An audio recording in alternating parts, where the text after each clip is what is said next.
skies are wide and the freedom stands. With a Bible in my hand and a prayer in my heart, living this life where the wild plays its part. Dust on my boots and my hat pulled low, got my trusty rifle and I'm ready to go. Hunting the game as the sun hits the sky, in the heart of the 701 I feel so alive. Guns and the 701, that's how we roll. Faith in the good Lord, that's how we hold the line of the legacy that runs through our veins. In this wild, wild land where the spirit remains, we're living free, living bold, side by side, with God on our plate and our hearts open wide.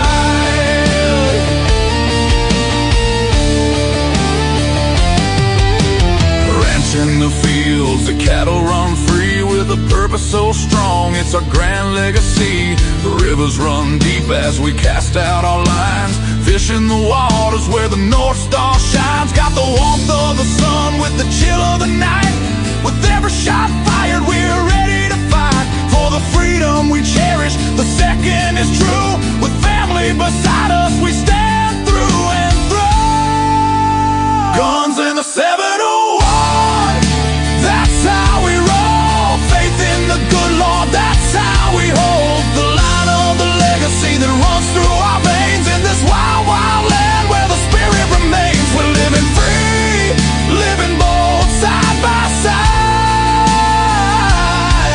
with God on our plate and our hearts open wide.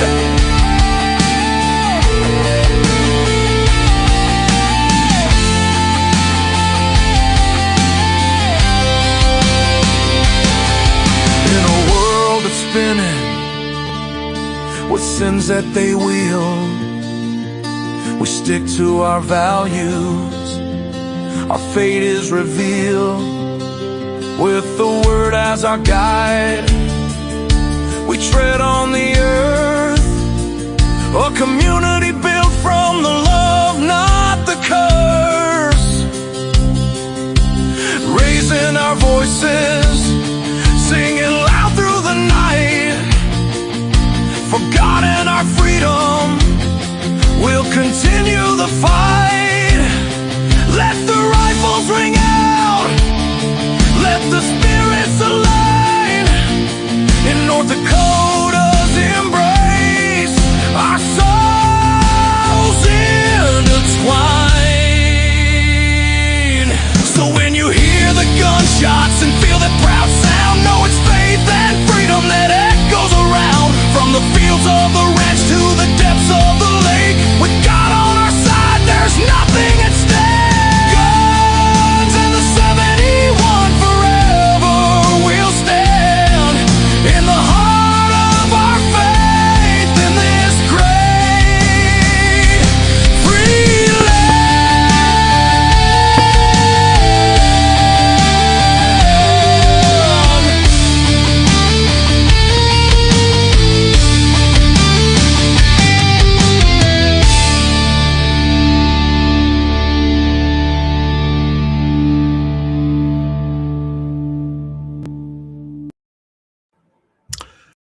Good evening, fellow MVEs, friends, and others, foes, and those that support us, I guess. I know we have you all out there. Thanks again for tuning in on another great episode here tonight, episode 184. Kind of hard to believe. And by the way, look at this. Some brand new deals here. Some water bottles with the new logos. Horton LaserCraft, another great sponsor to Guns in the 701. We want to thank her and Roger for making those happen. They turned out fantastic. So we'll be doing a few new things here coming up. Brian, good evening, my fellow MVE. Corey, good to have you on. Waylon Turnus, good evening. Kelly, good to see you. Lynette, you're right. That intro, it's an AI generated that I did, but it turned out pretty darn good. And it was all done because we were trying to get around all the algorithms that were flagging us. So, yeah. Hey, Paul, good evening to you. Dennis, good evening to you as well. So I think I got a pretty good show here lined up. We're going to talk a little bit about Denver. They're getting sued by the new Department of Justice, and I call it the 2.0, DOJ 2.0, because Bondi's out. We have a new director. We have a new ATF director, a new assistant attorney general. Things are starting to happen there, and I'm glad to see it. We're also going to talk a little bit. You're going to like this, I think. I kind of went and found some stuff about Germany and what was happening in 1938, I believe it was, when basically they declared the Jews as unfit to, the Jewish people to have guns, knives, pretty much anything. Some of the terminology, some of the tactics that were used, you're seeing again in Germany now with the same kinds of things, where a certain party is being accused of different, different ideologies than the crazy progressives, much like we're seeing here in the United States. Except we do have a Second Amendment to protect us. So I think we're going to love that one. States that are moving to come into line with suppressors, meaning the NFA that has been zeroed out. A lot of cleanup to do in a lot of states that even I really wasn't aware how embedded these layers of bureaucracy and government by progressives. And we've had decades. Think about that. 1934, this was FDR's greatest. He was all about this thing. And his attorney general was horrible. He was another progressive. And that's what happened with the NFA. So, yeah. Hey, Dave, good to have you on as well. Anyway, that's kind of where we're going. Then we're going to try to have a happy ending of the week, a happy ending chronicle.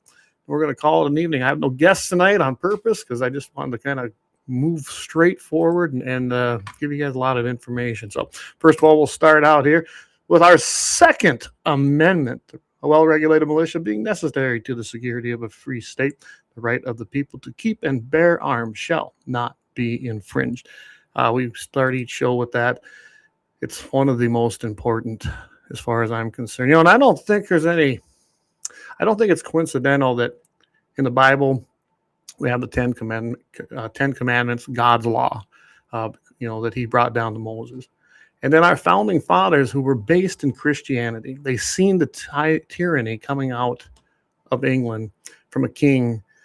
And then we ended up with the Bill of Rights, which is 10 as well. I don't know. I just don't think that's coincidental. I think that was kind of on purpose. I don't know. There's nothing to back that up. But, trying to get into the minds of the founders, some of the writings and the letters that they were writing back and forth to their spouses, to friends, and in between each other.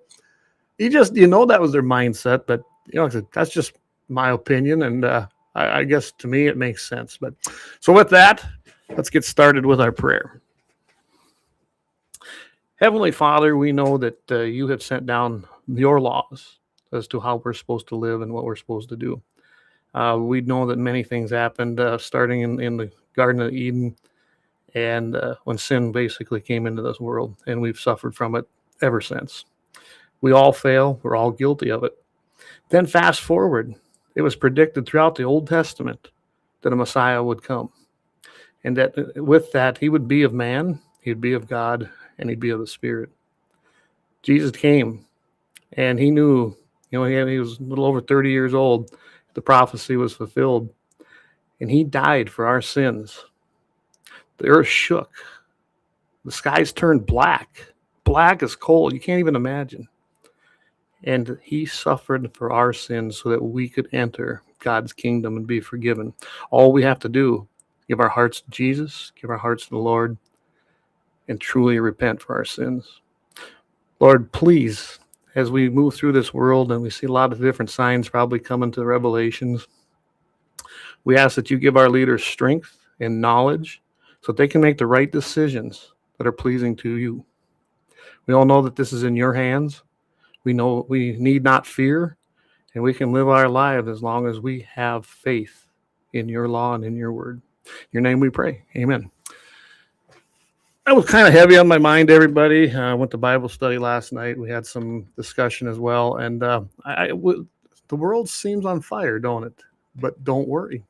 We don't have to worry.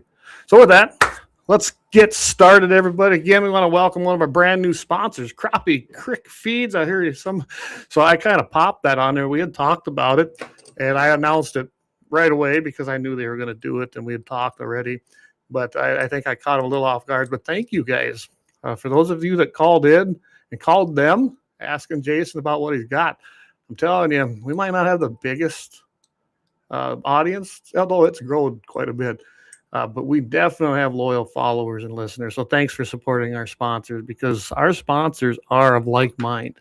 And Jason and Megan Holm, you won't find more conservative people that think like we do, especially when it comes to Second Amendment, than they do. And I'm proud to buy my feed supplies from them and glad to have them as a sponsor, brand new, of Guns in the 701. Of course, we are powered by Lauer Auto Repair, 309 South Washington. Axe and the crew, we can't thank you enough. One of our founding sponsors, and we're proud to have him on board. So recently, if anybody hasn't been paying attention, the U.S. Department of Justice has made some changes, right? Pam Bondi's out, and good riddance. I never did support her. She was better than, say, somebody that was under Biden or Obama. We saw what happened under there. But Bondi, she was dragging her feet. There's no doubt about it. Well, we're seeing a completely different Department of Justice. Then you got Harmeet Dillon, who's the Assistant Attorney General now, and she's heading up. Remember, they created the Civil Rights Division, and they put the Second Amendment section into that. That was a creation under Trump. And, well, Denver's had essentially an assault weapons ban for like 38 years, where it bans semi-automatics, essentially AR-15s, with a standard capacity magazine. I mean, it's just that simple. They did this because of knee-jerk reaction, plus it's a communist city as far as I'm concerned, and they didn't care. They didn't care about your rights. They did not care about the rights of the citizens in Denver. That sounds like the county come on board and the police department, because they're all named in this lawsuit. So it was, I believe, I think it was yesterday, or no, last week, looks like they actually filed, or was it Monday? I kind of just found all this information. They filed suit on Denver, the county, and the Denver Police Department, saying they are violating Bruin. We've had a lot of discussions about Bruin. Huge case, changed everything. That with Heller in 2008. We really have some teeth in common use of firearms, and are they protected? And both them huge decisions say, yes, you have a legal right to have them, and they're common use. Therefore, that's step one. And that's what they're saying here in the lawsuit. Of course, you got Mayor Johnson's out there. No, it's not. We're not going to do this. We're not going to do that. Nope. We're not going to comply. Well, I would suggest they do, because I think this is they're pretty serious about going after him, and I'm glad to see it. So here is what was said by Denver, Colorado Mayor Mike Johnson when he was talking to reporters, and they asked him about the Justice Department and the lawsuit. And he goes, his reaction was, hell no, we will not do this. So, that is exactly what he said. That's what a leftist thinks. That's what they're doing. He don't care. And he said, he's basically saying, go ahead, do it. File the case and come after us. And I hope they follow through. I want to see this. Some people have said this is probably a midterm action. I don't think so. I think Trump was finally tired of Bondi. He'd been getting a lot of pressure from the Second Amendment community, people like you, people like me, people calling their senators, calling their reps, going, hey, what's going on? To put pressure on the Department of Justice and Bondi's Department of Justice in particular. We weren't seeing anything. All these things were I mean, she sued LA County, I believe it was, but that wasn't nothing. That one drug her feet on that. There's so many things to go after. And on the NFA stuff, she was absent. In fact, she was defending some of it yet. So good riddance to her. I don't know what she's doing in Florida, but good riddance, and I don't care really. The ban in there in Denver was basically banning commonly owned semi-automatic rifles. And it is a direct violation then to ban them, as they are common use. They just absolutely are. The Department of Justice, this is Acting Attorney General Todd Blanche.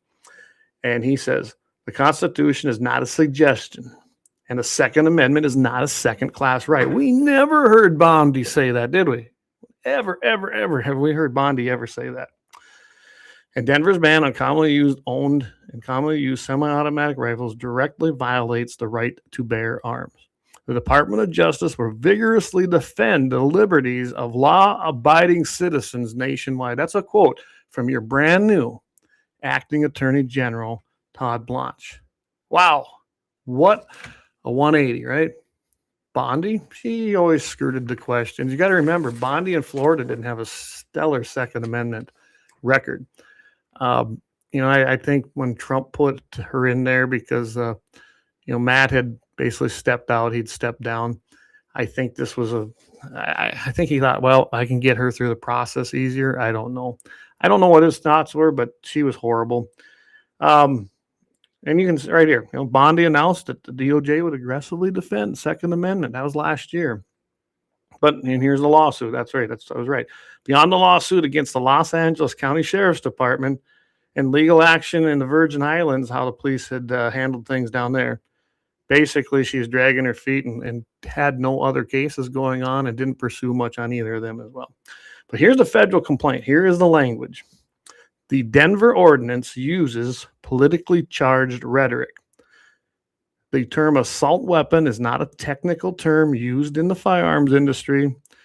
And they reference Clarence Thomas here. Rather, as Justice Thomas has aptly noted, assault weapon is a rhetorically charged political term developed by the anti-gun publicists that are pushing it. Then that's a true statement. Words mean everything. Words have meaning, terminology. And if anybody has noticed in the last 10 years, the terminology from the other side has changed several times. But we've seen it in the big issues. We've seen it come about. Assault weapons has now become weapon of war. Remember, machines of war, semi-autos, in some circles they're calling them full autos, which they're not. Weapons of mass destruction. I've even heard guns. I'm not talking artillery from like military. No, I'm talking. I've heard anti-gunners call them that. So terminology means everything. Kind of like an illegal alien become an illegal immigrant to a non-documented person. No. They're the same thing. They're all illegal. So terminology means everything. When they can't win, when leftists can't win, they change the rules and they change the terms. It's about deceit. It's about chaos and lying. And it's that simple. So it's no different here. Then the Denver Gazette, Johnson told the press conference, no, we will not roll back, common sense policy that kept weapons of war, right there it is, off of the city streets for 37 years. No, we will not put first responders at greater risk every time they respond. No, we will not go back in time when folks are worried about walking into the movies, grocery store, blah, blah, blah. So basically, he thinks he made a good statement there. This guy just called all of us basically a threat. We can't be trusted. Because that's what he's saying. If this is overturned, this is rolled back, if you're a fireman, if you're an ambulance driver, if you're EMS, if you're just going to the store, you're going to be killed, you're going to be shot. That's what they're saying. It's not true. But he says, you can't be trusted. So we're going to just ban everything. And it hasn't helped, has it? Murder rates have not went down. By the way, just last year, the Denver PD, I believe, only reported in all of the instances where firearms were recovered in crime, it was less than 2% were an actual, quote, assault weapon. And that number stayed pretty steady even before the ordinance and the ban. When it's a city ordinance, everybody, this is just a city ordinance with a lot of regulatory actions put within it. So I'm glad to see this is happening. I think it's going to be a good thing.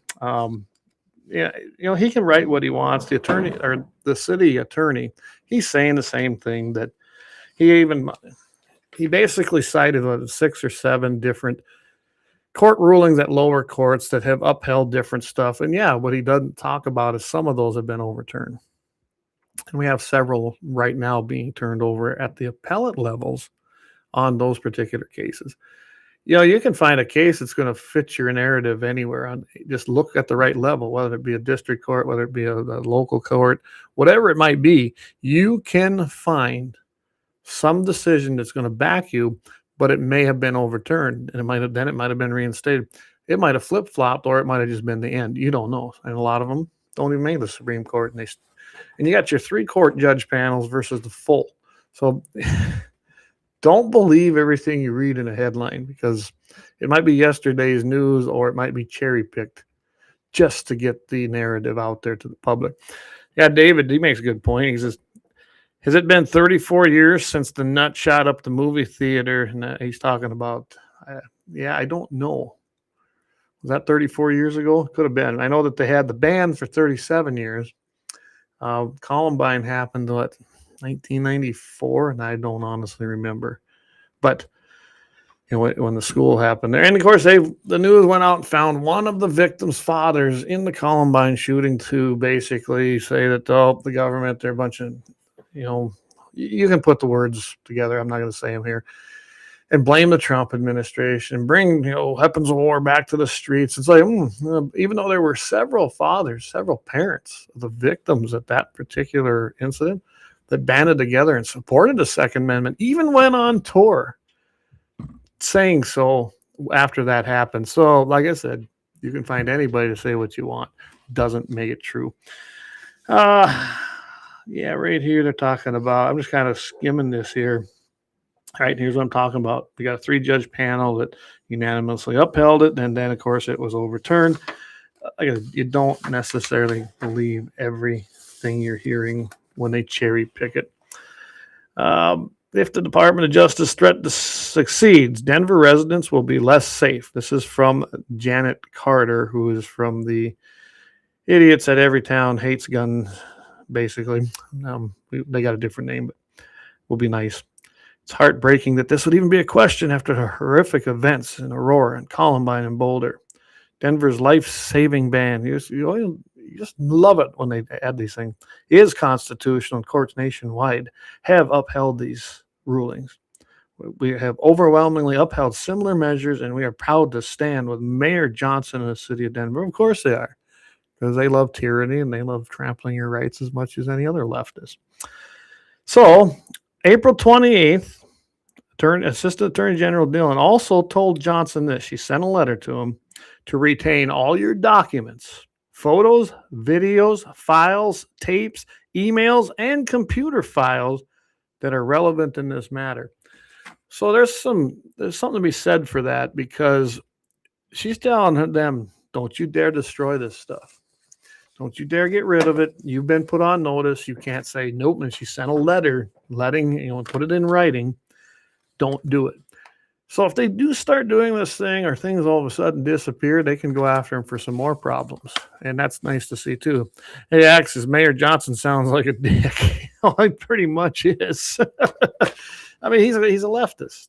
And anything you know about Denver, they're pretty liberal. So anyway, so she sent this letter to him. Lawsuit is providing dramatic evidence that the Blanche DOJ and Dillon are heading up the Civil Rights Division are going to be more aggressive in the efforts and a reminder of media that the gun prohibition lobby and anti-gun politicians, the Second Amendment is not a second-class right. It comes only a week after Robert Sakata was confirmed as the new director of the Bureau of Alcohol, Tobacco, Firearms, and Explosives, and his new approach to the Second Amendment. The complaint does note that when the city banned AR-15 style rifles with standard capacity magazines, it also banned an arm in common use for lawful purposes by law-abiding citizens. Therefore, the ordinance violates the Second Amendment, and the United States brings this action to vindicate the rights of Denver citizens whose rights have been and are continuing to be violated by the defendants. That's from your brand new, newly confirmed director of the ATF. What a breath of fresh air, right? I mean, think about this. We haven't heard that even in the first term. We didn't hear that definitely under Bondi. Right out of the gate, he's telling them, listen, we're going to get justice for you guys. You're going to stop trampling the Second Amendment. This is so refreshing, everybody. So Dillon also signed a complaint along with his officials, and now they're seeking to enjoin the city from further enforcement. Meaning, so here's what they said. Unless this court enjoins the defendants and also grants the declaratory relief the United States describes below, the complaint notes defendants will continue to engage in a pattern or practice of conduct that deprives law-abiding individuals of their Second Amendment rights to acquire and possess arms protected by the Second Amendment. While Johnson maintains that the city's gun ban is legal, the firearms community has reminded that in 2022 we had the Supreme Court ruling of New York State in the landmark Bruin decision. It reminded the country that just because lower courts may have upheld unconstitutional law, it doesn't mean it complies with the Second Amendment. And if this case is fast-tracked through the federal court system, the court may have another opportunity to show you how that works. So, like I said, I'm very, very excited about it. I think it's going to be a great thing for the people of Denver. It's also, think about what what could happen with this case. The Department of Justice wins it. That's going to set a precedent now for California, Chicago, Michigan. Think of any anti-gun leftist state with big population areas, big cities that are doing this. They're all going to end up being challenged, and that's a good thing. You could even see it challenged in places like Fargo right here or Sioux Falls, because it's all going to be at the federal level. It's going to affect everybody. I did find one other, this was kind of written by a leftist reporter. I found out that, yeah, this ban was passed in 1989. It did ban assault-style weapons. Remember that, assault-style weapons. The possession and sale of guns and magazines carrying more than 15 rounds. They've never changed that, which is kind of interesting, because now it's 10 rounds, right? That's what everybody wants it. Basically, the Department of Justice says that it's politically charged rhetoric, meaning it's bunk, right? And the term assault weapon is a political term developed by anti-gun prohibitionists. Yeah, we all know that. That's exactly where that comes from. Cites the Bruin case, cited Heller. I'm just kind of going through this other one because I kind of found it at the end. And here it is. Yeah. It was actually 2,100 guns were recovered. That's what the number was. And 2%, less than 2%. Were assault-style weapons as classified by the Denver police. So that ain't very many, right? The department demands come as Trump administration has moved to broadly challenge gun safety regulations, loosening and oversight of firearms dealers, and reopening gun show loopholes. I put that in there because this is how this person wrote that. Reopening gun show loopholes, which never existed. Gun show loophole was also a term brought out by the leftists, and it's that simple. It's that simple. All right, so Denver City Mayor Miko Brown, or Attorney Miko Brown, and Mayor Johnson, I think they're in for a battle. I don't think that these new people are going to back down like some of the people we've seen before, like the Bondis of the world and previous attorney generals, even under Republican presidents. I don't think these two guys are going to do that. Trump seems to be making a shift when it comes to this, which is good. We'll see where it goes. We'll see where it goes. All right, I'm going to get to a few more of these comments. Jamie says, good evening. Trying to comment on Rumble, but it didn't come through apparently. Probably not, Jamie. I don't monitor that a lot because it's so tough to monitor the comments coming through, going back and forth. There, I see it. Good evening. But yeah, I see that we can get comments in here now. I haven't really reworked Rumble. We get some traffic over there, but in all honesty, people are so ingrained in going to CommiTube. There just is not the traffic on Rumble. There's more over there than most have on it on our channels, but I don't know. It's almost not even worth the time. I wish people would migrate over there because they're getting better. They really are. They're getting better all the time as far as how to use it, how to navigate it. It's turning into a pretty decent platform, but people still won't go there. They're used to going to YouTube, so that's where we go. All right. Dave says the person who committed the mass shooting in a movie theater in Colorado was James Egan Holmes. He killed 12 people, injured 70 others during the attack on July 20th, 2012. Yep. I remember when all that happened. And that's been, 12, 14 years ago, something like that. So, and it wasn't the gun's fault. And this happened after the county and the city of Denver's assault weapons ban. It don't work. It just don't work. And the guy was nuts.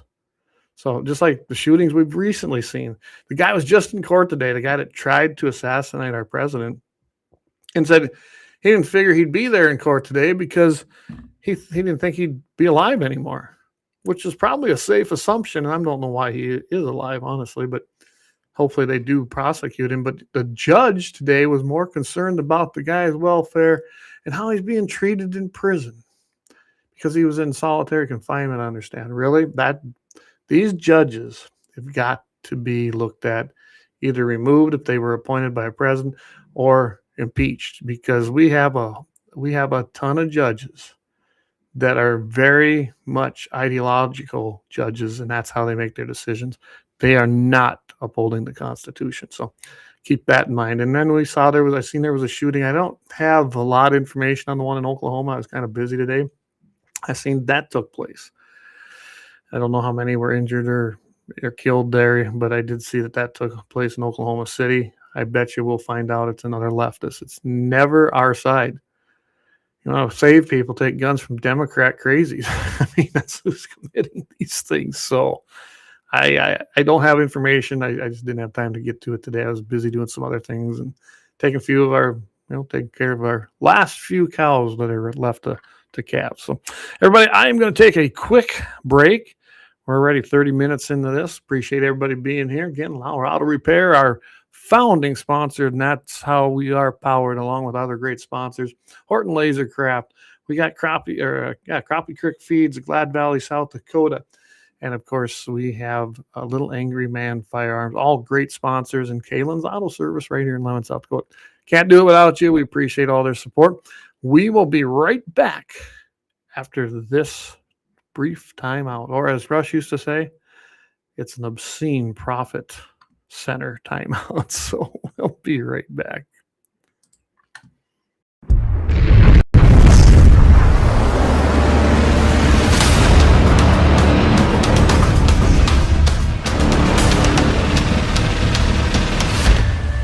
LAUER Auto Repair, located at 309 South Washington Street in Bismarck, North Dakota. Give them a call at 701-258-6308. The team of mechanics at LAUER Auto can take care of any problem your vehicle is having. And when you do business with LAUER, you can be assured you're doing business with a pro Second Amendment America First repair shop. There are plenty of other auto repair shops in the Bismarck-Mandan area. But why take a chance at patronizing a shop that might not have your beliefs at heart? Make no mistake. LAUER Auto is your pro Second Amendment repair shop. When you talk to the guys at LAUER Auto, don't forget to tell them that you heard they are a sponsor of Guns and the 701 and that you appreciate their support of our pro Second Amendment, pro North Dakota live stream and podcast. That's LAUER Auto Repair, 701-258-6308. 701-258-6308. Located 309 South Washington Street in Bismarck, North Dakota. When you want it done right, Go where lemons go. Kalon's Auto Service, owned and operated by Kalon and Misty Foss, lifelong locals with over 25 years experience. From modern rides to classic restorations, they can handle it all. Top quality work, fair price, and honest hometown values. Located just one block south of Highway 12 on 6th Avenue West in Lemmon. Kalon's Auto Service, serving you with all your auto repair needs.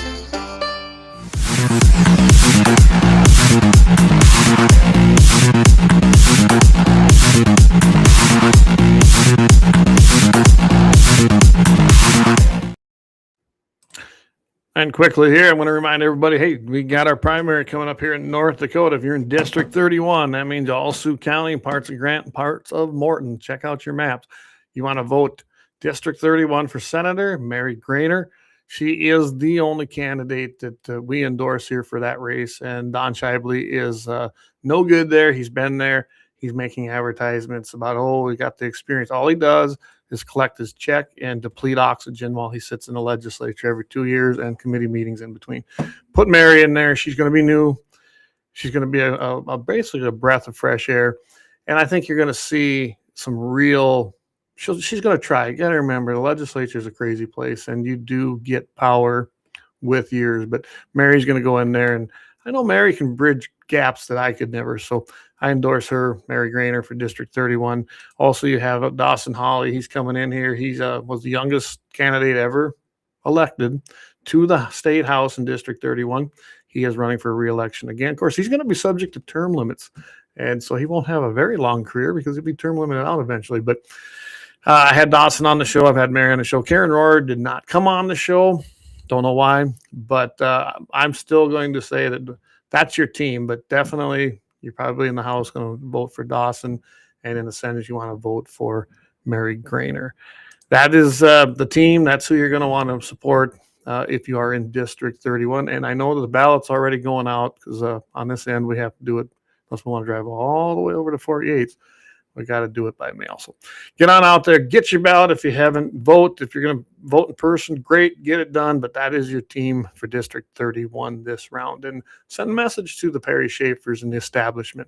You're fed up with this. Remember, Don Scheibele voted for Summit Carbon Solutions. I know this has nothing to do with Second Amendment, but it could if you're defending your property. He voted for that crap. He voted for them to infringe on your property rights, yet claims to be a property rights guy, and he has been. But that's the problem with the whole legislature. They're pushing this stuff. There's no reason for it. Eminent domain is not part, and it never should be part of the common use carrier. Not for this. Roads are different. And, eminent domain was used for a lot of road work. Probably wouldn't have got built. But this is not a public use. We don't need it. So, anyway, Mary's against that. Dawson's against that. I have no clue where Karen stands on it. I imagine she's against it. But again, she didn't come on the show, and I haven't heard a lot out of her. So anyway, that's going to be your team for District 31. I wanted to put that out there. And Corey says, seen his boards at the end, at the bottom of them, it says endorsed by the Republican Party. Didn't he skip your party big? So here's how that worked, Corey. They went to the district endorsing meeting. I believe they held it in Elgin. You had Jim Schmidt, you had Don Scheibele, and you had the guy Kevin Remington. He's another lifelong bureaucrat. So, worked, I think, government most of his life. I don't know a lot about him. Nobody does. But he hopped on board because he's going to be a puppet for the establishment people if he gets elected. They went to the endorsing meeting. They flooded that with their own people, and that's okay. You can do that, and voted everybody in. The others didn't even have a chance really to get endorsed. And then Don, who's also the chair right now, a state legislature, also a chair of the district right now in 31. He's supposed to be at the state convention, which took place in Minot. And by the way, Matt, if you're listening, I know you listen to the show. Thank you. You did a fantastic job. I could not be there, but you did a good job. I've seen your speech. It was one of the better speeches I think I've ever seen delivered at the state convention. But Don did not show. None of them showed. None of them showed except Dawson was there. Mary was there. Karen was there. But all these guys, all these supposedly diehard Republicans didn't even show up at their own state convention. So he got endorsed, obviously, by the district with a very packed one-way voting block, but he did not show at the state convention and he should have been there, plain and simple. Yep, Matt says, yep, I sure am. Appreciate that. Thanks, Matthew. Yeah, Matthew's a solid guy. You ain't going to find a more solid guy than Matthew Simon, and very intelligent. So if you haven't had a chance to meet him, give him a call. I'm telling you, you're going to get along great with Matt. So anyway, Corey, that's what's going on in District 31. Yeah, his signs, and they're running together, and they're making a big thing about it. Don't be fooled if you're in District 31. You do not want that team in there. Jim Schmidt had his chance. In fact, Dawson Hawley beat him. All Jim Schmidt cares is about water projects. He don't care about the rest of this district at all. At all. I don't know why he wants back in there at his age either. It's a power thing for these people. It's a power thing. You served your time. You were there several years. Move on and go fishing. Go fishing. Do something productive anyway. So I'm going to touch on Germany. So here's what's going on in Germany right now. You have the Interior Ministry wants to revoke hunting licenses. That's right. Hunting licenses. They also have to have a firearms possession card in Germany. They are probably close to the worst, if not quite the worst. I don't know where they fall in Europe as far as anti-gun and firearm infringements. They just don't. They do not have a constitutional amendment like us. So they want to revoke the hunting licenses and firearm possession cards for the Alternative for Germany supporters. And basically party. Anyone in Saxony, that's where this is taking place, who is an AFD member or attends party events risks losing their firearms licenses. This is a new decree and now reverses a burden of proof. You don't even have to have a burden of proof anymore. You can just be completely denied. This ministry confirmed the existence of the measure. It wasn't supposed to come out. It was issued last July. They declined to publish it, describing it as an internal document instead, saying it didn't have to be published. It got out. Here was the reason. They noted that the reason was that the AFD party has been classified, and here it comes. I'm talking about terminology, as a confirmed right-wing extremist organization. Hey, have we heard that before? It's also due to its anti-immigration platform for wanting to deport illegals. Sounds familiar, don't it? And opposing sanctions on Russia and support for the Ukraine war that was going on. So all leftist positions over here in this country, and they've called us some of the same things. A challenge to that designation, then, there was a challenge to it. It was rejected on appeal, showing that the establishment fears a rapidly growing populist movement. So that's why I bring this up. They use terminology. We always joke on here, and we say, hey, good evening, fellow MVs, militant violent extremists. We were actually tagged that. Anybody that had a MAGA hat, anybody that really was a Trump supporter, if you didn't believe in the pandemic or China virus, as I call it, if you didn't want to have a vaccine, you were an MV. And we were classified that. Or if you were a Christian wanting to go to church, if you did not go along with the crazy alphabet, LB, whatever, you were an MV. This was a designation that we were given by Homeland Security under Obama and Biden. So with doing that, that almost puts you into a whole classification where can they take your rights away because they've deemed that you now are not someone to be trusted in the country, even though you're standing up for constitutional rights. This is where I'm going with this. And it's crazy. And Ryan's is still my favorite badge. Yeah, we wear it with honor, don't we? Anyway, that's why I'm bringing this up. So the requirement to demonstrate reliability and burden of proof is on AFD members to show clear distancing now from the party's positions. The report explains, further noting simply having no criminal record is not sufficient. So they can't just say, hey, we're not with that group. Nope. That'd be like any of us who say, hey, I'm a MAGA supporter, or I'm just pick your group. And someone says, wait.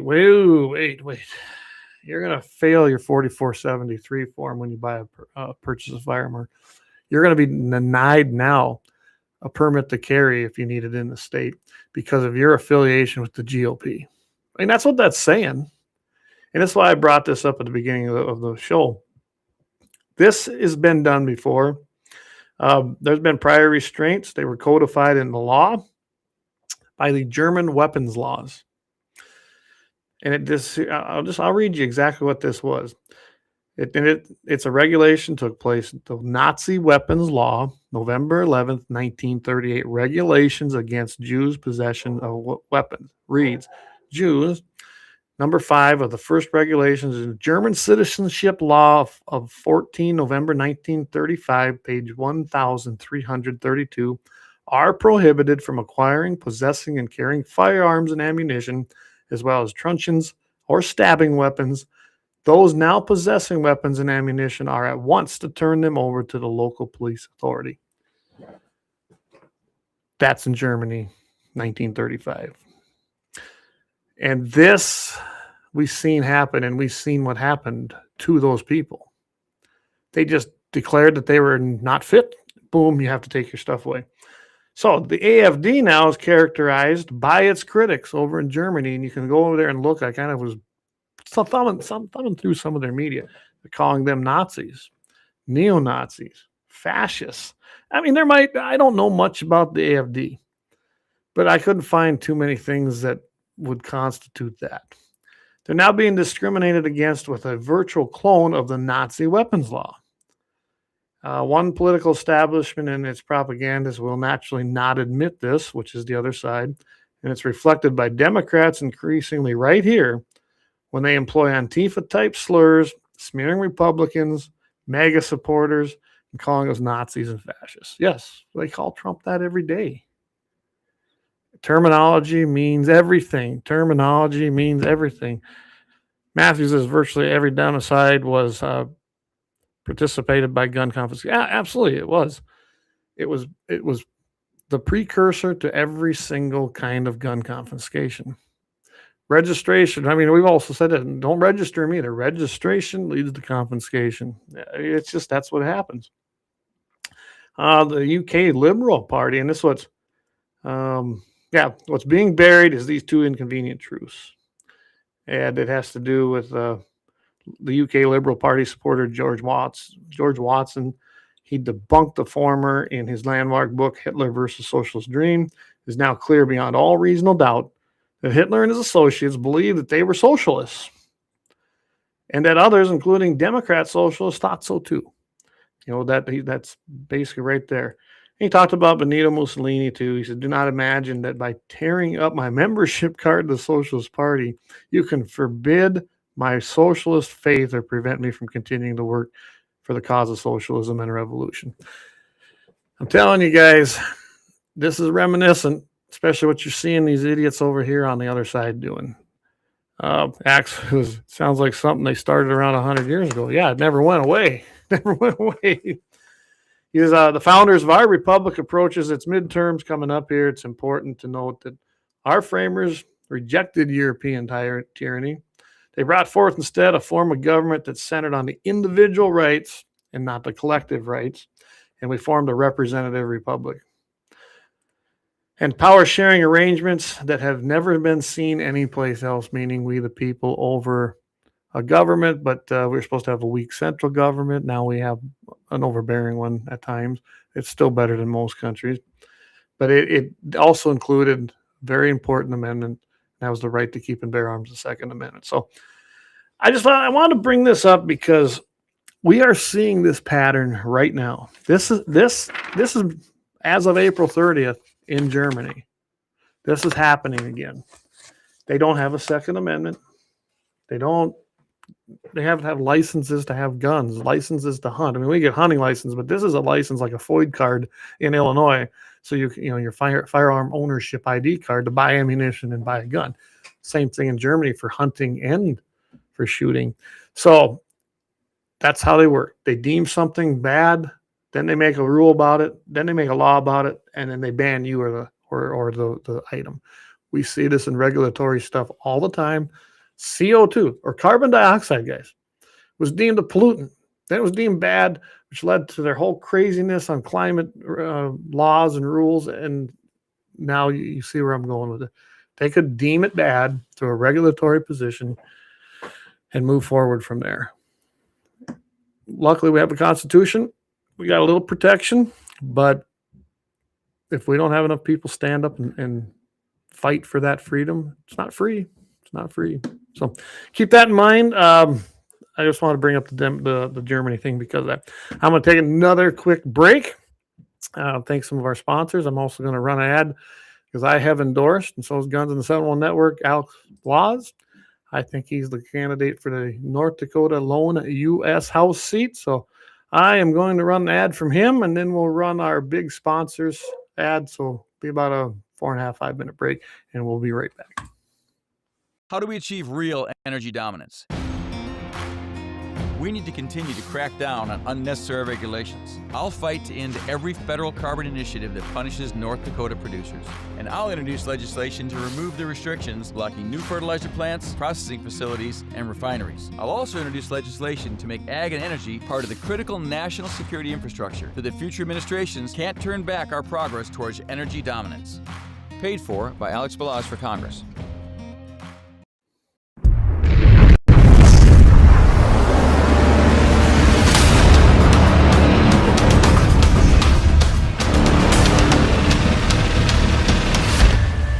Lauer Auto Repair, Located at 309 South Washington Street in Bismarck, North Dakota. Give them a call at 701-258-6308. The team of mechanics at Lauer Auto can take care of any problem your vehicle is having. And when you do business with Lauer, you can be assured you're doing business with a pro Second Amendment America First repair shop. There are plenty of other auto repair shops in the Bismarck-Mandan area. But why take a chance at patronizing a shop that might not have your beliefs at heart? Make no mistake. Lauer Auto is your pro Second Amendment repair shop. When you talk to the guys at Lauer Auto, don't forget to tell them that you heard they are a sponsor of Guns and the 701 and that you appreciate their support of our pro Second Amendment, pro North Dakota live stream and podcast. That's Lauer Auto Repair, 701-258-6308. 701-258-6308. Located 309 South Washington Street in Bismarck, North Dakota. When you want it done right, Go where lemons go. Kalon's Auto Service, owned and operated by Kalon and Misty Foss, lifelong locals with over 25 years experience. From modern rides to classic restorations, they can handle it all. Top quality work, fair price, and honest hometown values. Located just one block south of Highway 12 on 6th Avenue West in Lemmon. Kalon's Auto Service, serving you with all your auto repair needs. For the best gun gear for every and any situation, Little Angry Man Arms LLC has you covered. Top-notch guns from top-name brands like Winchester, Glock, Sig Sauer, and Ruger to essential extras from Magpul, Streamlight, Hollow, Sun Optics, and more. Little Angry Man Arms LLC have everything to make your shooting adventures a success. Visit littleangrymanarms.com today and gear up for your next big hunt, competition, or home defense. Don't miss out on our exclusive deals. Little Angry Man Arms LLC, based in Trail City, South Dakota, your ultimate hunting partner. At Horton LaserCraft, we believe in the power of personalization. Whether it's a cherished memory, a special occasion, or a unique gift, our custom laser engraving brings your vision to life. Our expert craftsmen and state-of-the-art technology ensure every piece is a work of art. From personalized decor to one-of-a-kind keepsakes, Horton LaserCraft makes every moment unforgettable. Horton LaserCraft is owned and operated by a local veteran and his wife located near Thunderhawk, South Dakota. They provide custom laser products at a reasonable price, and their turnaround time is fast and efficient. Custom board cutting, glassware, decanter sets, mugs, assorted stainless steel jewelry, assorted tags, decor, custom acrylic nightlights, and much, much more. Call them up at 605-545-7535. Horton LaserCraft, where memories are engraved.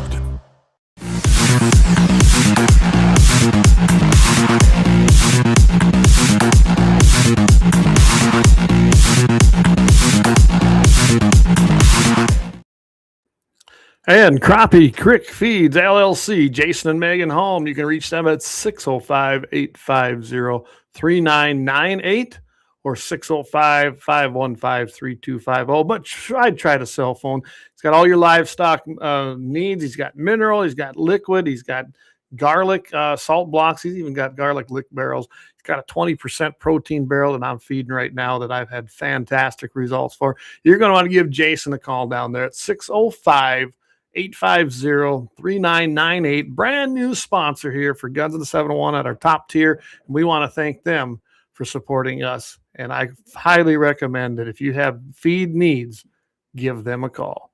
Thank you again. Crappie Creek Feeds LLC, 605-850-3998. All right, everybody. So going into this next part of the show, I'm going to bring up something. And this is how the NFA Act has changed a little bit. Of course, it was adopted in 1934. It was actually it was a way to try and control the people. That's just plain simple. That's just what call it what it was. It wasn't about safety at all. The big beautiful bill, although we didn't get everything we wanted in there, it did bring the $200 tax stamp to zero. So, being it was passed as a tax, that was the premise of the NFA. There is no tax. It's been zeroed out. And that's where all of the new lawsuits are working their ways through the courts. Second Amendment Foundation's on board, Gun Owners of America, National Rifle Association. They have all pretty much teamed up. and they are pushing these lawsuits. So a little bit of history here. When the $200 tax was actually passed, that was a lot of money. For comparison, guys, it was roughly 4 to 5 months of full-time wages when that was passed. So it was a deterrent. It was to keep people from getting NFA items. Again, I like how they put it. It was a consolation prize for FDR administration. The primary purpose of licensing and registration of all handguns had been stripped from it, which was great to see. Now, remember, NRA did not have a lobbying wing of the organization yet, but in that particular year, when they were passed, they were able to strip away the licensing and registration for handguns in that bill, and they were left then with the NFA as it was, basically a tax bill on suppressors and silencers. Same thing, really. The Attorney General Homer Cummings was not our friend. He wanted to confiscate guns. He really was looking for a power grab with FDR, and he found it in the NFA. He just truly did. It made almost all suppressors unaffordable. Think about it. $200, 4 to 5 months wages. Can you imagine that today? Take your salary right now, whatever you're making, and take 5 months out of it. And would you want to pay a tax on each suppressor you bought each time? Because that's what we had right there, which with today's world, and $200 is what, maybe half a week for some people, not even that for some, maybe a week. It's nothing, and it made them very, very accessible. Now, over that last 50 years since the NFA, and then some, we're coming up on the 100th year of the NFA if it doesn't go bye-bye in 2034. But then over in those other 50 years, you had the Interstate Commerce Clause was used, and then you had the National Firearms Act was used. All of this was taking out and then you had the Gun Control Act of 1968 in there. And every single one of them chipped a little bit more away. Short-barreled rifles got put into this, pistols, shoulder stocks, short-barreled shotguns, which included revolvers and shotgun cartridges. The Interstate Commerce Clause pretty much became inclusive to everything. All done regulatorily by unelected bureaucrats. As we've seen, our behemoth federal government, that's how they do many things. So with that, then a lot of states started passing laws that said, hey, our rules or our laws on suppressors are going to emulate and they're going to mirror the federal law. Well, these had two purposes to it. Tied state and federal law together, which is always a bad idea. So that court challenges had to overcome now both state and federal defenses, made it very tough. Provide a way for state and local law enforcement officials to prosecute people for what had been made a crime by the National Firearms Act. So therefore, you have local attorney generals, you had local officers basically enforcing federal law through the state laws that emulated the federal law.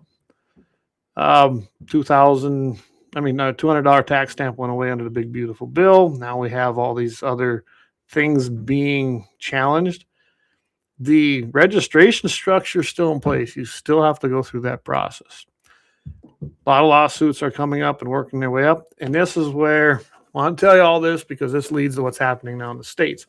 Texas has eliminated now the requirement to comply with federal law on suppressors as of 2021 already.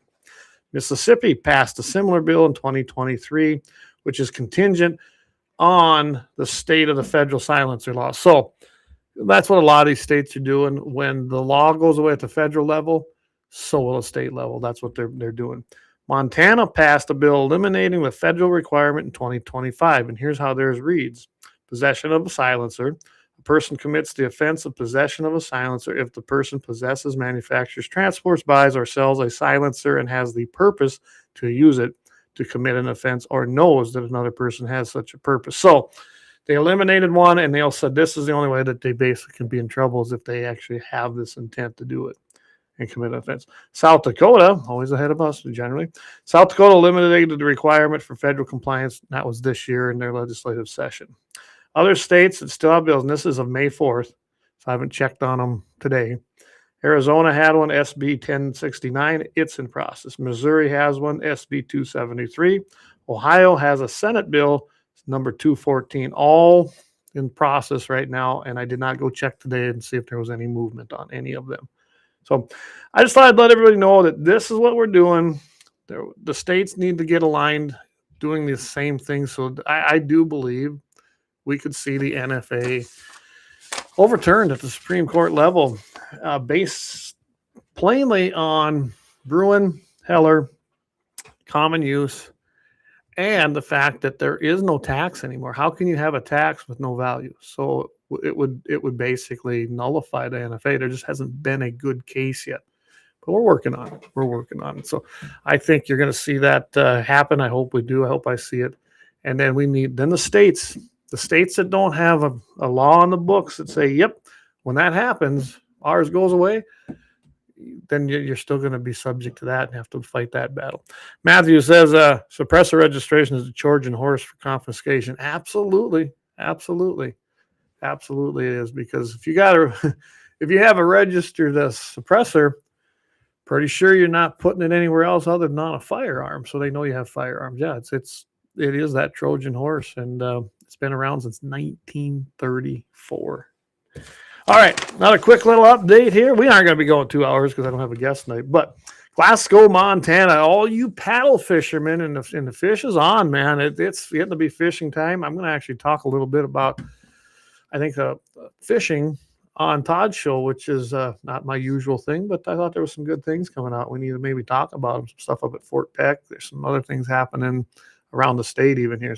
But in Glasgow, this comes out of this year, paddlefish anglers now have a new tagging option for tagging harvested paddlefish. There's no more color-coded plastic tags to attach to the harvested fish.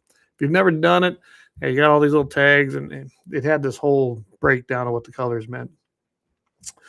Paddlefish tags now mirror the big game tag options as validation requirements.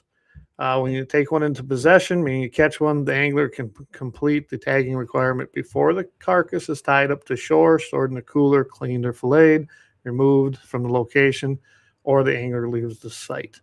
Anglers now get a choice when they purchase their tag for their desired paddlefish area, whether to have a paper tag, which is a lot like the deer tag, which needs to be validated by cutting out the correct month and day, notching it just like we do on our tags when it was taken, or there's an e-tag you can buy, which will be validated electronically. Now, here's the thing. To validate the paper or e-tag, it must accompany the angler while the paddlefish or carcass is in possession.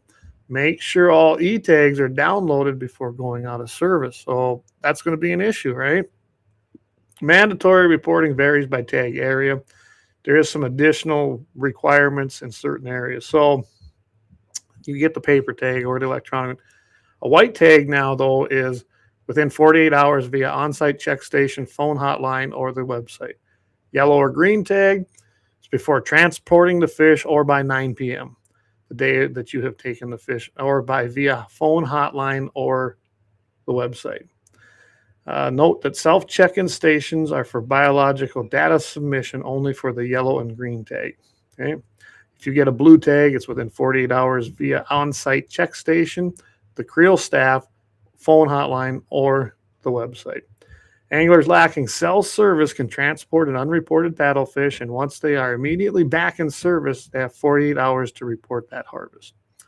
Anglers with the e-tag must validate their e-tag, though, or notch their paper tag immediately upon harvest of the paddlefish, regardless of cell phone coverage. And you can visit their website for other things and I don't know if they made this better or if they complicated it, but paddlefish has always been pretty heavily regulated. They're kind of an interesting looking creature. There's no doubt about it. They do look like something from the probably the beginning of time. I don't know, but they're an ugly looking fish. I've never been paddlefish fishing, but I've seen them. You know, you can see them, and Cabela's has them, you know, in their big tanks. So you can see them a lot of places. All right, guys, with that, we're going to be getting here real close. We're going to do the happy ending chronicle. Jackson, that's where we're going to. Mississippi. Suspect who kicked in the door of a home early Sunday morning was shot and killed by the homeowner during the home invasion.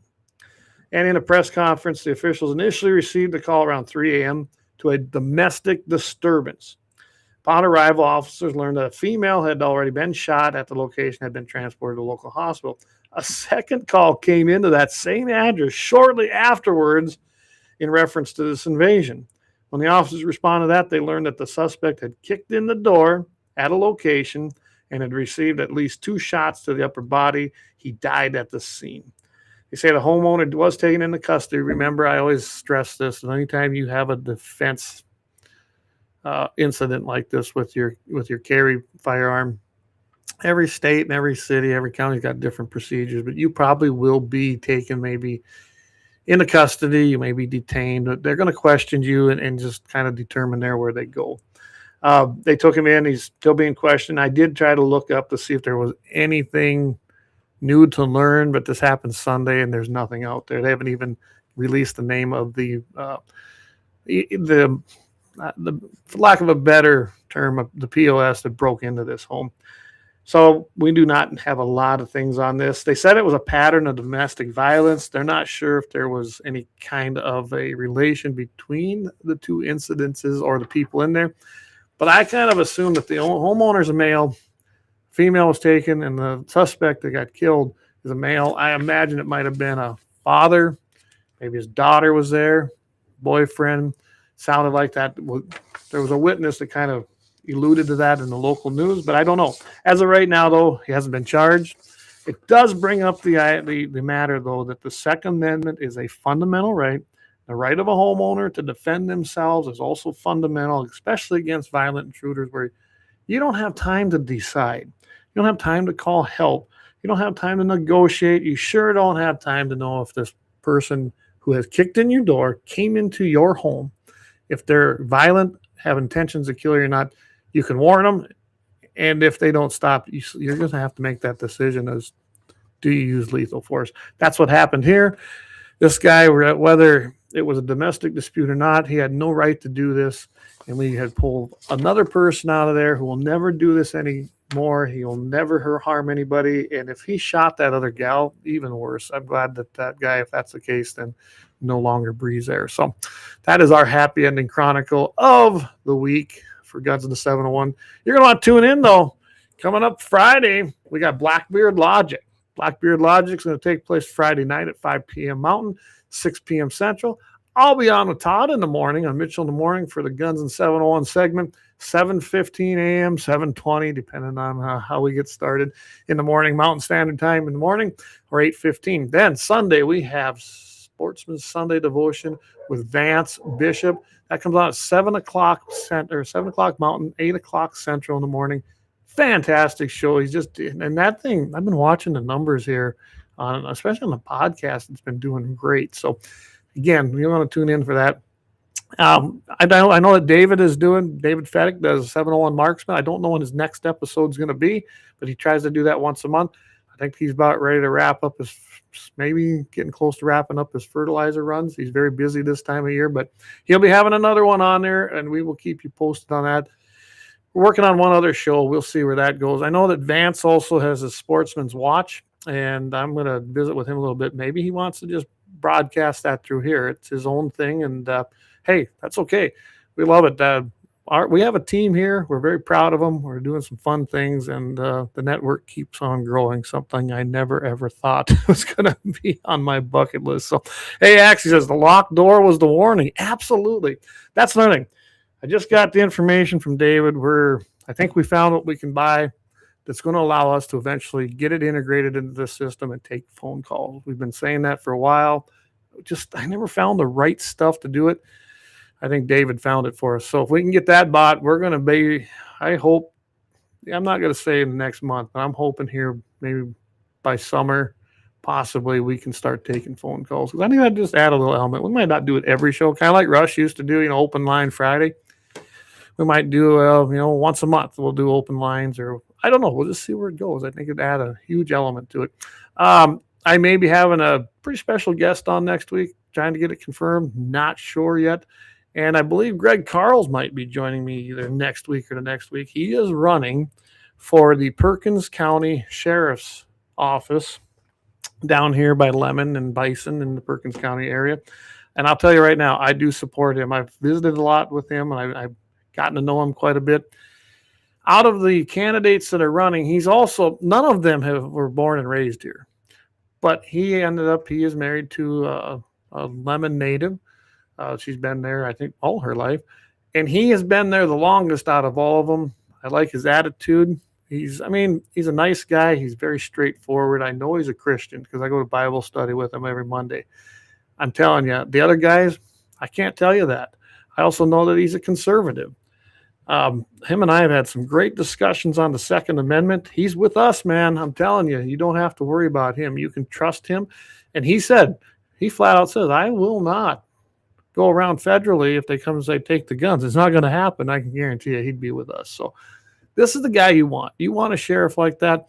I don't think he's like Corey Lee, but I think he has potential to get there over there in Stark County. So this is why I'm endorsing him. I urge anybody in Perkins County to go ahead, place your vote for him coming up in the primary because he will make a good sheriff. What he don't know, he can learn. Don't let that bother you. And he's been there. I mean, he's a veteran. He's got military background. He's very familiar with firearms. And he's very, very much a supporter of the Second Amendment. That's important, but he's also a Christian. You don't find that combination very often, and he's willing to say it. So my 100% support Greg Carls for the Perkins County Sheriff, and I urge all of you to do it. Nobody really knows about the other guys. I don't know much about them because they haven't said anything either. I do know I've met a few of them. Not necessarily always getting picked up either, but they're not from around here. They don't even know you. Some of them got an attitude. Greg does not. Greg's truthful. When you're talking to him, he looks you in the eyes. And I believe he has honesty and integrity. So if anyone knows me, you know how I feel about some of these things. And for me to endorse somebody like him is a big step for myself as well. And I'm proudly doing it. So vote for Greg Carls. I'm going to try to get him on the show. We talked about it last night. We just don't know which day it'll be, but we're definitely going to get him on here. So with that, everybody, I want to wish everybody a great week. I want to thank you all for tuning in. Please get out there and support our sponsors. We can't do it without them. They are a huge part of what we do here. And I couldn't be prouder to have the sponsors we got, and we keep growing. Also, there's an opportunity of another one possibly coming in here in the next month. So that's kind of exciting as well. Everybody have a great week. God bless. And as always, keep your powder dry. See everybody Friday morning, 7:15 a.m. on Mitchell in the Morning, 5:50 a.m. The big dog KFYR up there in Bismarck, North Dakota. All right, everybody. Again, like I said, have a great week.